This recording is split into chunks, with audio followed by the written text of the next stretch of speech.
It is my pleasure to join you today as we commemorate the 158th birth anniversary of one of our country's greatest heroes, God Andres Bonifacio. Remembering the heroism of our gallant forebears, which Bonifacio provided the sense of hope, determination, and optimism for today's generation of Filipinos, especially as we surmount difficult challenges in our time, including the COVID-19 pandemic. The bravery and patriotism of God Andres Bonifacio and many of our forebears who fought against foreign dominators must serve as our guiding post in beating the odds that hinder our progress as a people and as a nation. What makes this year's celebration of Bonifacio Day even more special are the newly restored El Deposito underground reservoir and the new diorama exhibit at the Museo ng Katipunan, which showcases the historical Battle of San Juan del Monte.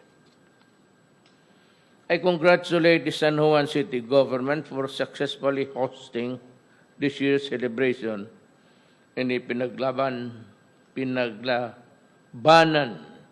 Shrine, which played an important role in the Katipunan's quest for Philippine independence. May this event be a constant reminder of our invaluable contribution and selfless sacrifice of our heroes, especially God Andres, in paving the way for the liberty and independence that we enjoy today. Let me likewise thank the National Historical Commission of the Philippines for undertaking the restoration and rehabilitation of these historical and cultural landmarks, as those that this provide the new generation of Filipinos a glimpse of our long and colorful history and heritage. Indeed, remembering historical events such as these are vital to enriching our understanding and appreciation for our nation's culture. I believe that by revisiting and honoring our past, we will be able to impart a stronger sense of nationhood to the present and future generations of Filipinos.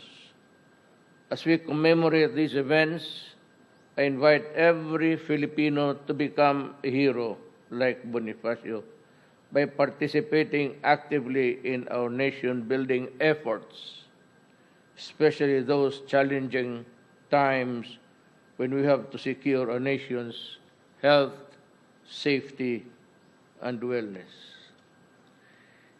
In this light, I call on our kababayans to emulate God Andres Bonifacio's strong sense of civic duty, courage, love of country in our daily lives, even in the simplest ways.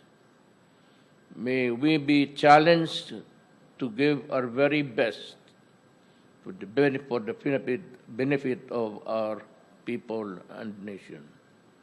Mabuhay ang lahing Pilipino.